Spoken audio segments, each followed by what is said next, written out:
There we go. Can you hear me now? Perfect, dude. Can you hear me okay? I can. I just put up a new thing to record, so I was like, oh my gosh, please just work.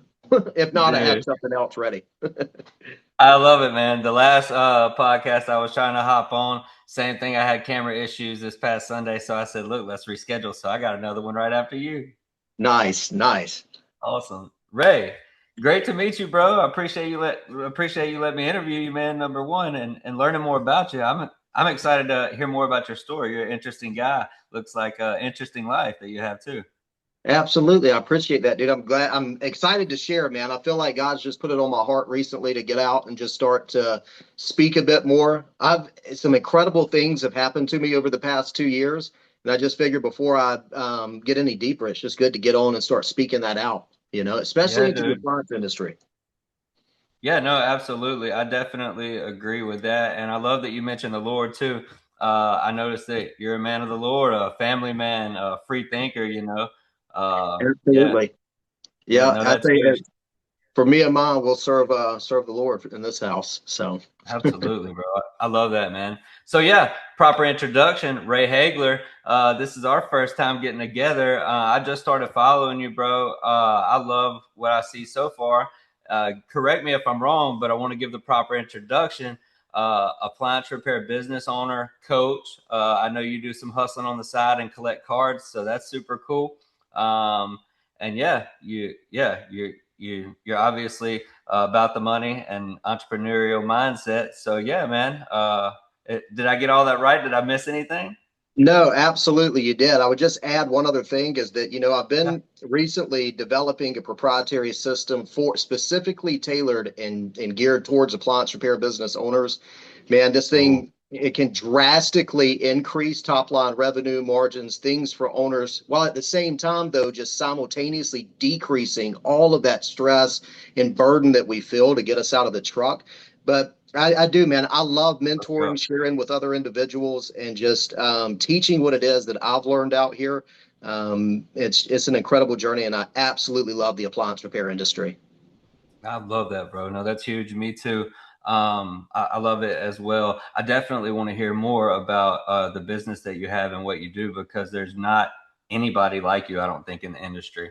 Um, and as far as I see, also, I'm in appliance repair. I started in appliance repair probably about 10 years ago, working for Sears, A&E Factory Services, went out on my own, started a business or whatever, right? So I think it's huge. I've never seen really any type of stuff that you got going on. So I want to hear more about that. But I'm really interested in you and your life, bro, and your story. If you could bring me back, I'd love to hear more about the beginning of your story and kind of where you grew up. Take me through kind of what shaped your mindset to have more successful mindset and all that fun stuff coming up. Dude, if you're ready to hear a crazy story, I'll tell you some stuff, man. I grew up in Please. a small town, Eufaula, Alabama, and I lived there Okay. until I was 20 years old. It's the bass capital of the world. I absolutely loved Eufaula, but I always felt like I had a ceiling over me. I learned a lot of scarcity mindset beliefs that now I understand. Back then, it was like, geez, man, I always wondered why I just felt different. I wanted to get out into the world, do something different, but I never knew how, but I was never afraid to take leaps and take a leap of faith. So I lived there for 20 years, and then I ended up moving to Florida. And I had graduated top of my class in Eufaula for industrial maintenance. I moved down to Florida. I do nothing with it, and I start to do like condo maintenance. Dude, I just wanted to be at the beach. That was it. And I wanted to move around and I wanted to travel. Well, 17 years later, I'm still here. So I Oh, had a ton, dude. I had major issues getting out on my own and starting to grow up as a man, especially as a young man. So I got into drinking really bad down here. And I say for 15 years, bro, drinking devastated my life. It devastated a family life of mine. It ruined many things for me. I'll fast forward you a little bit on that journey to 7 years ago. I can't freaking kick drinking, bro. I can't quit. I can't quit. I go 3 days. And at this point, I'm at a liter of Fireball a day. Most people don't even realize how much I drank. I would black out drunk and get oh, drunk at night. And then the next morning, for me to get back on track, I'd have those little 10 packs of shooters and I'd drink yeah. those before lunch just to function. People wouldn't even know. I'd smoke a lot of cigarettes. It was Yeah. crazy. So I got to a point one day and I was like, that's it. I'm just going to go home and end my life. So that's what I came to this decision to do that, man. I'm driving home. I have a bridge. It's called Mid Bay Bridge near us, and it's less than like a 10-minute drive. I'm going across this bridge and I'm just yelling at God because, of course, it's all his fault. Everything always was. And I start to notice how pretty it was outside. So of course it'd be today that you'd make it pretty. The day I'm good. This is how it was back then. I was like, of course it would be this day. So I'm moving across that bridge and I start to look around and I noticed how beautiful it was. For one of the first times, I was like, oh my gosh, it just looks like really beautiful today. And it started to calm me and I started to feel that presence, a peace that surpasses. I cannot tell you, I was hungover and I'm heading home to end my life. And all of a sudden I start to like feel it. Well, I have gone about halfway up this bridge, a real Jesus take the wheel. I'm like, fine, if it's going to happen now, just happen now. Still being like it was. But then I said, you know what? I just need to pray. So I started praying to God. I lifted up my hands and I was screaming, man. I was yelling. I was crying. I was like, I'll make you the Lord of my life, but I need you to show me truth. Like I'm telling God I was like, I need you to show me some truth in my life so I can get over this. Dude, every day I drank Fireball every day for years before that. Before I got off of that bridge, all I can say is it was like he put a new set of glasses on me. I could see things differently for the first time. Still sick, but I could see things differently for the first time, and I had peace. And after I got off that bridge, I never drank again from that day. And I gave my life to Christ, and I started to turn my life around and do some incredible things. I got into reading the Bible daily for like 2 years straight, 13, 14 hours a day, staying. I just read the Bible. I got baptized. I really built a foundation on Christ, and things were going really well in my life for like 2 to 3 years. Well, dude, fast forward 2 to 3 years into my walk with Christ, all of a sudden I get a phone call that my brother-in-law passes away randomly. That was a tragic situation for us. 2 months later, to the day, my wife walks into the living room. My dad passes away. Dude, randomly. It happened so fast. And I was like, what in the world is going on? So the two men that led our family are now gone. And here I am. I had been telling myself at this time, I'm fully recovered. I was like, I'm no longer in recovery because that would be like, he healed me. Dude, I'm fully 100% recovered at this point. But I start to have those doubts. I'm like, oh my God, I could go back to drinking again. Like, what am I going to do? So I sat for 5 hours, like with my knees, just praying in the floor when I heard that about my dad. And all I could think was just finally just start the business, man. Start the business, start the business. Yeah. Dude, I turned that pain into a purpose. I put that purpose into a passion. I turned that passion into profit. And I left 2.5 years ago to start my appliance repair business full time. And it has been freaking wild ever since. All glory to God, man. But we have been blessed and we've been doing good. So I that's a love little that. build up to when I started the business.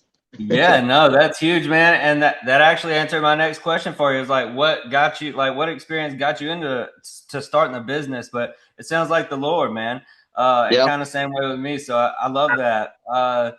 You built your company now. You're up to 3 trucks, 7 team members. That's huge. And about 2.5 years, if I'm right. So tell me, how did the business actually get started? So I was working at a company, and mind you, at this time, so for 3 years I'd been recovered. I was working and doing stuff. I was finally for the first time doing things right. I'd always worked in businesses and led teams and done stuff, but I was clear-minded. I was running things great. I was making the most money I'd ever made in my life, but I was still broke after my dad had passed. And I just sat, man, and I finally came to the conclusion one day. This was April 18th, 2.5 years ago. April 18th will be 3 years when I made this decision. I was going to go in and just tell my boss and them that, dude, I have to put my 2 weeks notice in. It was gut wrenching. I had a car that barely drove. We had less than a month's worth of rent in the bank. Mind you, I'm making more money than I'd ever made before in my life. I had to go in, put my 2 weeks notice in. I took a leap of freaking faith. Just like nerve wracking, but I knew I would succeed, man. I didn't know how. Yep. I had a lot of faith. I Yep. had no clue how this is going to work out. But if any time now I'm either going back to drinking or I'm going crazy and starting a business. So that's the inception point where I was like, I'm fully committing. In 2021, I formed the LLC, but I never did anything with it. So this time I was like, freak it, man. I'm going in, dude. We're just about to do it. So that's whenever that day I decided to go start my business. I was in the property management space. I ran property management companies. So I already knew how to talk to property managers, do some stuff. Things started clicking. So I used my resources. I made some connections and I started running appliance calls out of a Honda Civic with a little bag of tools. Let's go, dude. Let's Yeah, go. man. That's what a lot of us started that way, right? 100%. And I I, love and that. even too, I had worked at an appliance repair business for a couple years, a few years back too. So I had some of the skills. I was really good at it as well. So I was like, dang, at least this is a skill I learned. Maybe one day it'll click and I'll do something with it. And lo and behold, man, it sure did. Yeah, no, absolutely, and it will. Faith in the Lord, and you already knew you had what it took, right? Yes. So that's huge, man. A lot of appliance owners they struggle to go from technician to owner. Tell me about that transition, right? Tell me what that looked like for you. So at the beginning, I had another guy who was one of he was the CEO of the business that I was working for. He wasn't the owner, but he's the CEO over the business, and his name's Arlen. And he is, dude, this guy has been the greatest mentor that you could ever ask for. I got a mentor, and I started asking him Oh, questions about business. I was like, this is crazy. And I learned fast, man, because I'm telling you, like 8 months in, I was like, there's no way I can just keep running call. I'll never get out of the truck, man. Like I'm trapped already. So I started to realize early on I had built a prison around myself. This is how I thought of it. Now, you don't take this the wrong way because I know a lot of guys are still out there building, but I had figured I had built a prison. I was the warden of my prison and I was isolated. I was running all the calls. I was answering the phone. Dude, I did a lot. I made a lot of money too by myself doing it. But oh my God, busier than a one-armed wallpaper hanger out here trying to get things going. So I started to ask Arlen some questions, my first mentor. And that's where it really led me on a different mindset of if I'm going to get out of the truck, I got to get out of the truck. I have to be thinking about things can I out of the stop you truck. right? Yeah. I'm sorry to interrupt you, bro, but I want to bring you back because that's so important. I see a lot of appliance repair guys missing the part of a coach, a mentor. Tell me what went through your mind, man, to make you decide to say, hey, I need to reach out and I need to find somebody to help me learn how to do this the right way. Tell me about that if you don't mind, real quick. I've got a local guy in my area, and for purposes, I won't say anything out loud, but this is a guy that had ran a business for 4 decades. I talked with this guy, and he's starting to send me appliance repair calls because we're extremely ethical. I operate out of fairness, and we give Mhm. our customers abundance. This guy had been doing that as well for 40 years. We talked. I got other appliance repair companies, like 6 of them in the area that send me calls, by the way. It's crazy and I do a lot. But he told me that, in my mind went one day, it went crazy. I was like, 4 decades in, he's got a ton of back issues. He's nearly about to he actually at this point he had a failed surgery and he's bedridden. 70 years old, running calls, and I said, "Oh no, man." So I felt at that moment all of my I led a lot of teams. I had this skill. How can I combine it to start thinking if I'm going to go out and eventually show guys a way, a path to get out of the truck, get into running and owning and operating your business, not a job. I need to start freaking figuring it out and going through the paces. Mhm. So that's what Love it. led me to start asking those hard questions. Oh my God, does it stretch you? It's so weird because you're shifting an identity from technician to owner operator, and it is hard at the beginning. That's why with him, he was able to compress some time for me and truly help me. Yeah, no, that's huge. That's giant. I love that for sure. So yeah, tell me some of the issues that kind of came up whenever you was going through this cycle right here, if you don't mind. So I was a very reactive leader, man. I was not the best lead. I could lead other people's companies, but you come to mine, I was too emotionally involved into everything. Oh my gosh. So I've had 12 technicians that have worked for my company. Every one of them has taught me something completely different, and I have learned something just invaluable from each and every one of them. Scared to death to hire I had no clue what to really do, so I just started hiring, man, and just started teaching. But what I figured out about myself is that I was a very reactive leader. I was not proactive. So it took me a Hmm. ton of mistakes. I lost some good guys. Some guys had to go for other various reasons, but I always took accountability for it. And I would say taking accountability is one of the hardest things. But then how do I adjust how do I not take failure as failure and shift my mind to say, dude, failure's not failure. Failure's a freaking compass. And if I keep failing, eventually it'll course correct me. So at the beginning, I was super stressed, dude. I was taking on everything. I was trying to train. I was too micromanaging, and my capacity got so full because now I'm micromanaging everything. So I'm super stressed. I can't even run call. I didn't know what was going on. So that was a very tough time for me trying to figure out how do I get other people to do this job. Mm. No, 100%. I agree with you. I've been going through some issues with appointment setters. I think went through about 10 of them, and I finally got me one solid one, right? So, yeah, I think that's been a big part of my journey too. I love that. 100%. Yeah, man. And it seems like you're building assets over there rather than building a job out, right? Tell me a little bit about what that means to you as far as actually building an asset of of a company rather than a job for yourself. So I find that it's very humble for a lot of leaders, especially in the appliance repair industry, to say, dude, I'll just make some money. I'll come back. I'll run my 9 to 5. I'll come home. I'll be quiet. I look at that for me to myself. I looked at that route and I said, that's lazy. I was like, there's no way that you can go down that route and not try to start hiring people and teaching them. So when I got into that mindset, everything shifted. So then I took my business from, bro, how do I hire guys who could come out here and fix stuff to how do I get young men and women or men in here and develop a system that can develop them and teach them life skills. So I teach all my people, when you get in, our first goal is we want to get your bills covered and have an extra 1,000 a week. You do that by doing this. Once you hit that, you do this, you do that. So I created a stair step system for them where they can actually progress through and reach 6 figures here. It's a career path for them to move on to. So I'm currently dialing that in as well because I don't just want to develop technicians. I want to develop future leaders who are going to go make impact in this world. And I had a part to play in that through a little appliance repair business. It's amazing. Yeah, dude. That's awesome. That is amazing. You're building a culture over there. Yes.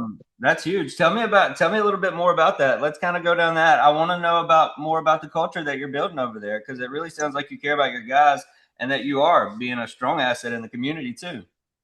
100%. And we go through all of the normal things. I think that a lot of leaders they're trying to put on this persona of what it is. I never try to come down off of the perch to the guys, is how I think of it as a leader. I'm always just trying to be like, this is what you can accomplish. What is holding you back from getting it? The thing that I'll tell you that I've developed my culture off of is something called discovery. So one of my reactive traits at the beginning is I was always just trying to teach it the guys. I was like, you have to do this to get this and do this. You. What I was missing was allowing to start asking them questions in a way they discovered for themselves. So I had to develop a lot of patience. I want it right freaking now, and I couldn't believe they couldn't do it. So I had to train myself to not think that way. I was like, geez, dude, you got to be more patient or you're going to block yourself from ever having a team because you're always expecting too much. So I built it off of them being able to discover for themselves. We have 2-week meetings. We bring them in, talk with them, see where they are.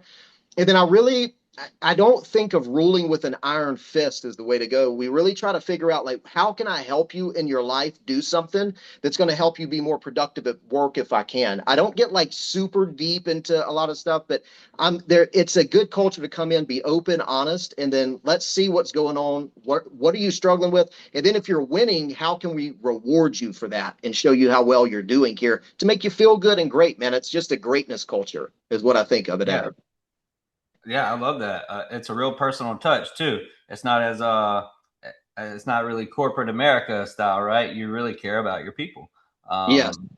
So no, that's absolutely huge, man. I want to go into the mindset part of that too. I love mindset talk, honestly. And I want to go into the leadership part of it. Past your coach, were you dialing into some stuff on YouTube? Was you dialing into some other people that was far out? Like, yeah, was you listening to other self-improvements and things like that? Dude, so this is where things start getting wild for me. So Okay. I'm at a point finally, like pretty quick, I've got my first guy running calls. I've got my office handling the inbound calls. And like one day I had some freedom. So I'm like, what do I do? And instead of micromanaging or being like, dude, I was still like wild back then, like nothing's working, you know? So I had to get Yeah. out of that mindset and quit looking for things that were going bad. So I'm like, I'm going to go to this event down the road. There was this Michael Burt event, this guy, I love if Coach you know Michael Burt, Michael, man. Coach Oh Burt, man, yeah, I seen I him go to speak an event. recently. I'm telling you, I met this guy named Josh at this event, and Josh changed my life when it came to marketing. But it wasn't just him; it's who he introduced me to next. I met a guy. I ended up going to. It gets wild, but my next mentor is a multi-billionaire. He does 9 figures annually. He's an incredible guy, and I actually became a really good friend with him. His name's Dan, and I got introduced to this guy. Everything at that moment, it all started to shift at that point. So I personally got mentored by him. And 7 out of 12 months last year, I didn't really work on my business. I traveled around, I learned from him, and I was bringing everything that I learned there to put back into the appliance repair industry. And I would say that's where one of the greatest shifts for me happened, was getting expanded to the possibility that like nobody's doing this for the appliance repair industry. The guys that are out there in that truck, dude, I cried many nights. I cut my hands up. I was sick. My feet swell up. I had blood pressure issues. I was about to die trying to figure out how to run my business. Yep. When I figured out a couple key things of how to be a leader, learning from him, doing some stuff, it started to make me realize I was in a scarcity mindset. I had to get into a thrive and abundance mindset that Can you that can you ripped tell me. me how you got into that mindset, Ray? Can you tell me what helped you get into that mindset? 100%. I would say that a lot of the education that I had learned from him, a lot of the courses, the classes, everything that I had taken, and just the one-on-one time that I had with him helped me to really start understanding it's you versus you. Every single day that you get up, man, are you going to look at the world through the perspective of it's not going to work out? Or are you going to start looking through it through the perspective of how can I make impact? If you don't get over yourself, if you don't get over the negative traits, that little voice in the back of your head, and start to say, dude, I am valuable out here in the world. I I'm not do just have a something to technician. do. Yeah, I'm not just a freaking technician. We build this business, these appliance repair businesses, and then quickly put the label of technician, and we wonder why we're a very successful tech. But then we jump to ownership, and it's like, God, I'm not the best owner. How do I bridge that gap? Well, I learned some very strategic frameworks that gave me the confidence to be able to do that. And once I started seeing results, seeing how valuable I am, knowing my own self-worth, because your net worth will never exceed your self-worth. Raising my own self-worth up, I started to realize every day got better. There were still new challenges and problems, but I was progressing, man. I was finally going the right way instead of like down on myself. You know what I mean? So Yeah. it was a compounding effect of consistently every day almost becoming somebody that you're not. It's a challenge. It's the white wolf eats the black wolf type thing. Which one wins? The one you feed. So I started feeding the wolf I wanted to grow, man, and that's how I thought about it. Yeah, no, that's huge, man. I love that. I love that. Something that you mentioned that I seen previously, uh, figuring yourself out more, figuring things out quicker. Uh, Basically, you mentioned forgiving yourself, um, and I wanted to kind of bring that up. Tell me what you meant by forgiving yourself sooner. You wish you would have forgiven yourself sooner, and I guess unpack that a little bit if you don't mind. So, man, I have progressed rather quickly, and I understand that. I know my story is pretty unique. Not everybody's going to have that. That's why I really think that with the right mathematics, mentorship, and mindset, you can compress 40 years into one. You can do things in one Yeah. year that most people. I've done things last year. It's unbelievable. This is all from my own little appliance repair business. It's crazy.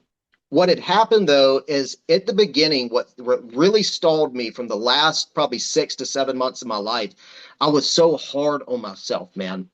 Mm. If anything would go wrong in my business, I never blame any other people. I'm always trying to figure out what's going on, but I'm like, God, you idiot. What could you have done better? So I always was telling myself this in my head. Well, even while I was trying to be productive and trying to get out of the mud, man, trying to get through all of the crap we put on ourselves, I was so unbelievably hard on myself, and I would never forgive myself. I was like, dude, this is why you're failing. It was always a spiritual result too. Excuse me, I'm gonna do this. I don't Yep. want that thing there. But it was always, I would put it more towards a spiritual thing as well. I had a lot of issues separating spirituality, the mentality, making a lot of money. All of these things were really tough because I grew up in a mindset where the Great Depression was. That handled my family. Well, my family pressured me. I had to break through a lot of crazy ceilings and realize, dude, I'm a great steward. I'm somebody of value. I know that if somebody dropped a plate of money on me, I'm not going to go spend it just crazy on materialistic pursuits. I want to go make impact in the world. But all the time in Mm. my head, it would always be, yeah, but you're not capable. Yeah, but you're not going to freaking make it. Who the freak are you to go out here and do something in the world? You see how much these other people, you'll never go out there and do that. So I would play that story in my head and it would stop me from going out. When I forgave that voice, I was like, dude, I'm sorry for whatever happened like in our life to make you keep telling me that, but I'm just going to forgive it right now and start moving forward. I can't listen to it anymore. I had to forgive not only just what people think about forgiveness, but it was the judgment of that I was putting on myself. I was like the judge of my own life, and I'm a brutal judge to myself. So I had to completely stop doing that. And now I think of things in a way of how if I made a mistake, eh, whatever.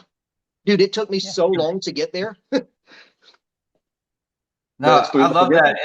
forgiveness. And how do you do that personally? Is it give it to the Lord and don't worry about it? Do it best you can, right? And whatever's past that, you can't handle it.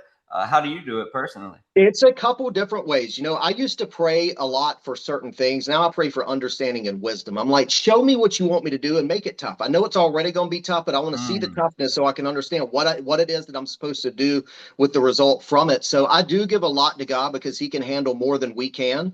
But I just I got into a mindset that if I made a mistake, I was just going to say, eh. That's what I say, is eh. And instead of going down a rabbit hole in my head, because the voice would still keep coming, but I'd just say, and move on to the next thing. Oh, whatever, Oh, dude. Forgive it. That's all I okay. would do. And I Pattern interrupt. constantly kept doing that. Pattern interrupt, and I compounded that. And what I would do too is I would start rewarding myself even for the small things. If it was going to get a cup of coffee, if it was like, dude, go run a lap, like go outside and walk around. You did something great. Go stop for a minute, walk at the mall. Like reward yourself with a breath of fresh air. Everything became, instead of me finding and looking for problems, because if you think about it, you're going to find what you're looking for. I was like, how do I start finding wins? How do I start finding things that I am good at? How do I stop finding things that are doubtful and worrisome and killing my soul down here? And how do I just say, man, I'm doing good enough. I'm moving forward. So I just simply laughed. I started to laugh at things that I failed at, and I used the data from the failure. So I took everything that I would consider a failure, and it was now data. So I can take this data and I can move it into a new iteration and I'll get better the next time. Yeah, no, that's super strong, bro. 100%. What I do personally, man, and it may be way different than everybody else, but me, whenever I start kind of getting self doubt and things like that, I'll go down to the bayou and I'll sit there and I'll talk to the Lord or whatever and talk about whatever I'm grateful for is the main thing, and that really helps me get in an abundant type mindset too, and be like, well, you're already good where you're at, so if we just stop now, you're fine. Kids will be good.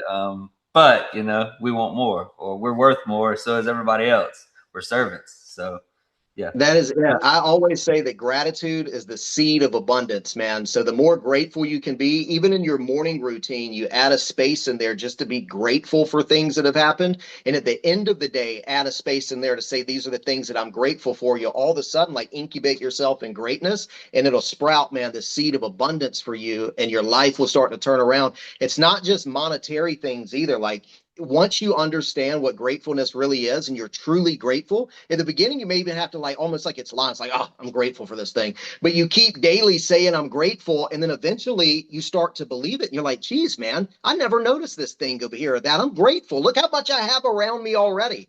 That's the true beauty of gratefulness. I love that. That's huge, bro. I love that. Yeah. So I want to hear more about what you're doing specifically for appliance repair businesses, bro. Let's jump into that. Tell me more about that. Absolutely. So, I have just recently started. I packaged in, I've got a book that's coming out, a couple other things that I'm putting together as far as a course to walk individuals through in the appliance repair industry, how the high level elite people that do hundreds of millions of dollars a year, how did they do that in their business? And how can I bring that to the appliance repair industry or really any service-based industry? I actually own a cleaning business as well, but I'm really Oh, focused in on the appliance repair space. And one thing I'll caution there with the cleaning side is I use the acronym FOCUS, follow one course until success, because if you chase too many rabbits, you'll be split up. You'll never catch any of them. So I I've agree. really focused on the appliance repair space and showing individuals a pathway. I believe that for a lot of owners, the hardest thing at the beginning is understanding where am I headed out here on this course.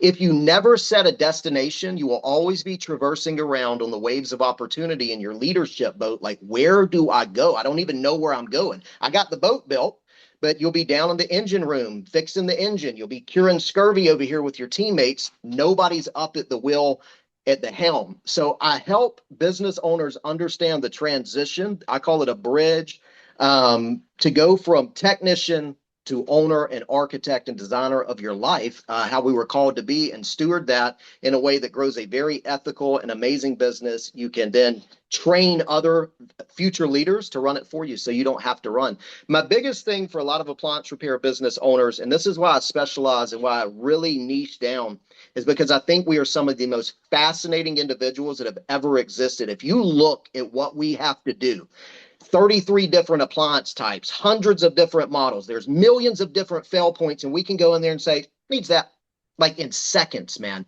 Yeah. We're some of the most capable, technical, the mind of an appliance repair business owner is incredible. I think that if you think of it like surgeons, we're just the appliance surgeons. I think of everything in like the Yeah. surgical aspect of it.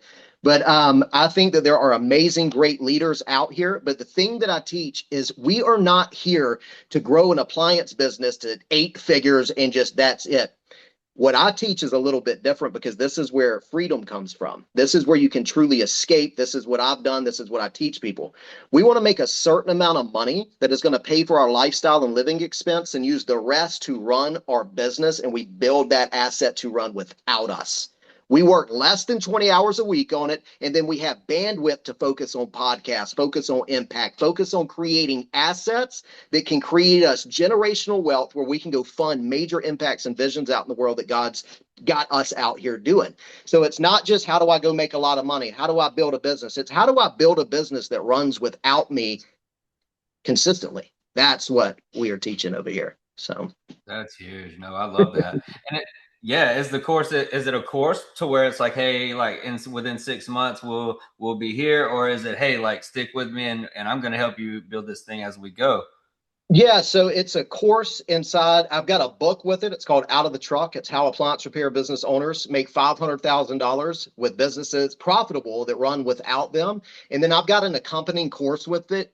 You've never heard this education before, dude. I'm not here to sell. I do not Yeah. care. I'm not here to even sell or do anything.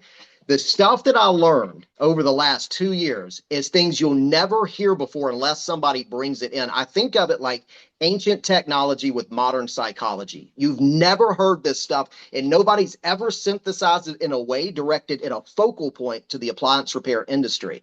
The goal is it's almost like a living course because I want to take feedback and grow it even better. But at the same time, it's a community of individuals who really want to grow. You are not looking to be a technician. You are looking to own an asset of an appliance repair business that makes you money to fund other things in your life. So stepping through those transitional phases there, because again, I believe that appliance repair business owners are some of the most magical people in the world, and we are out here to create an abundance for the world. And we've already proven that in our customers' homes and everything else too. So you get that course, or the booklet, which is at a pretty high level. I wanted to give people the exact pathway for a booklet to go do it. I'm gonna sell that thing for $37. You can go make $500,000 a year. You can run your whole business. It's going I to love take it. a minute to learn that thing, but it gives you everything. The Yeah. course that I've done, I've broken it down to about a fifth grade level. So you can Cool. install what you've learned. And I give you high level principles in there that it's things that you would never know. So in business, I say the one thing when I first started off going from owner or from tech to owner was a motto or a whatever they're called, a quote that a guy had told me. He said, "You don't know what you don't know." And I was like, "What do you freaking mean? What don't I know?" You know, I was like, "Let me find out what I don't know." So I went on a path, man. I'm telling you, God has led me to some incredible people who have given me information. I'll put it to the appliance repair industry. And I really just want to show people how to escape. I believe that you take 90 days, you learn this education, you ingrain it. Within the next 90 days, you'll pretty much be out of the truck. You'll be getting to a point where you're out. You know, you implement Huge. this stuff, it's there. But here's things that I tell anybody. I go and I speak around the country and I talk to other individuals as well now. But I tell people oversaturation of education can stall your application. So if you're just learning and you have a creatine or I call it what I call it, a creation dopamine addiction, where it's like I'm Yeah. created to learning, I'm created to, or, you know, creating things, but I'm never applying them and getting the results. I'm too afraid to fail. If you're in that Yeah. mindset, it'll never work. This isn't a magic pill. This is, bro, you have to go do step A, B, C, bring that data back. Okay, C, D, E. Okay, now you're out of the truck. You know what I mean? But So it's it's the the framework for it, right? It's what's going to get you there. So 100%. I And love that. as That's well huge. too with the community weekly, so we'll take one high level thing. So as I gain feedback from the community, what I'm going to do is take it from a very high level. I've got access to people that have managed a collective of over $1.2 trillion in assets. I can take this to my group of people and we can ask and gain clarity for the appliance repair industry. There's only a few key players out here, man. Mr. Appliance, there's only a couple of them that are out here that are playing at a big level. But the thing that I'm trying to teach individuals is you can do this at 500,000, 600, 750,000 a year, less than $1 million, and you're retired. You're free. Like I that's love the it. goal. Yeah, no, that's huge. And I love what you said about bringing other things that you've learned out and about from other industries and bringing it to appliance repair businesses and appliance companies, because honestly, we get missed on a lot of stuff. And I did the Yes. same thing, man. Whenever I broke in from appliance repair, broke into marketing really because I had to. I started marketing to appliance repair companies, but it just felt like things were going a little slow and it was a smaller niche. So I just niched up to a home service businesses, working with them with marketing. And dude, I just discovered so much by following certain people over there, and of course paying for courses and spending a bunch of money on training and things like that. But ultimately learned a lot to bring back to these guys, because I think they're getting missed with a lot of stuff that could ultimately help them be successful, right? So it's I huge. 100% agree, man. And that's truly the end goal of this is impact. It's like that's what it is. There are individuals out here that have been on the journey for too long already.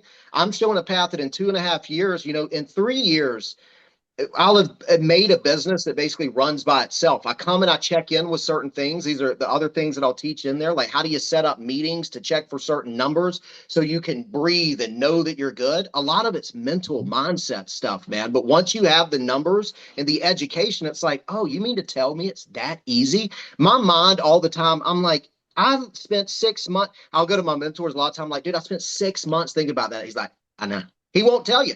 Because they will not tell you because they want you to discover for yourself. That's the way it works. So I'll ask all the time for certain things. Mind you, but I have two billionaires that sat on my board of advisors for my business as well that mentored me. One was my main mentor, the other is his business partner, but they taught me things. It's unbelievable, man. But we have to get there in steps, sequential steps. If not, you'll get grass is greener syndrome and you'll be thinking about the other side too much and you'll never get there. It's all about your daily action steps. But how do I get those steps? That's what I love sharing and teaching. I love that. Where can they find more about what you're teaching and what you're sharing? I am at the end phase of development. This is where it's crazy. The other night, I'm doing this. I'm just praying over it. I'm finishing my course. I've got my book done. Your thing popped up. This is the first, I don't even tell anybody about it. Nobody knows besides you about this. But I got nearly the entire book's done. I'll send you a copy of the book because I truly just appreciate it. Skim through that. Let me know what you think. And then I'm going to have a school is where it's at, and just a monthly fee to get in there and learn at a very high level. It'll definitely be worth seeing how you create $500,000 for whatever the price of it is. I assure Yeah. you that. But Love not it. even just the Love it. money, the freedom side. So Yeah. So they basically need to come follow you on Facebook. Ray Hagler Yeah, get a hold of me or for the from this. drops. If anybody's interested, when this thing's finished, and it'll be finished here soon, I'll send people information. I was looking to do a 30-person founder cohort at the beginning where we just get in there and really dive in for those that are truly wanting to get this education and start to progress in life, and just focus in. But honestly, the weekly things that I'm going to do in there, I'm going to provide so much value that you'll see the path to get out. It'll be up to you to just walk it. That's all it is. Yeah, love it, man. That's awesome. So yeah, definitely follow Ray on Facebook for sure on that. And yeah, dude, I really appreciate you coming on today. I want to ask you one last question. If an appliance repair owner listening right now feels stuck and he's still running most of the calls himself, what advice do you have for them to get out of the truck and to become a business owner, man? You have to replace your drive time with listening time. So you need to find one mentor, one mathematic, one mindset while you're driving in your truck to the next call is a perfect time to get this education and then start to go. Here's the thing though. You have to figure out what the problems are. If nobody's telling you what your problems are, you may be consuming information that's not there. Find someone that has got something of value to you. You can listen in between the trucks that is going to help you escape. And I would start thinking in the mindset of how can I grow my next technician? What do I not have in place today that I would need to hire my technician tomorrow? You fill that void, you'll have everything you need to hire them. I love that, bro. I really appreciate that. Ray, I was wondering, do you want me to give out your phone number on here if people want to reach out, or do you want to just tell them to reach out to you on Facebook if they need you, bro? Yeah, they can reach out on Facebook. I would Cool. say I do have an email that they can reach out to. It is outofthetruckteam@gmail.com. So Cool. OUTOV and whatever outofthetruckteam@gmail.com is. Cool. If they want to get a hold of me there, follow me on Facebook. And I'll get in touch with you if you really want to get in touch with me, man. I would love to share. And if anybody's interested, I'll put you on a list. This stuff comes out. I'd love to share it with you. That's awesome, man. Well, past that, dude, I really appreciate you coming on, sharing your story with us and sharing your experience. I'd like to have you on. Maybe we'll check it out in a couple of months, man. We'll have a part 2. That'd be awesome. I would love that, man. I appreciate your time and you doing this. This is what elevates Yeah. the industry, and that's what I'm here for, man. So God bless you and all you do, and I hope this podcast turns huge. Thank you, brother. We'll talk to you soon. I appreciate it. All right, bro. All right. Later, man.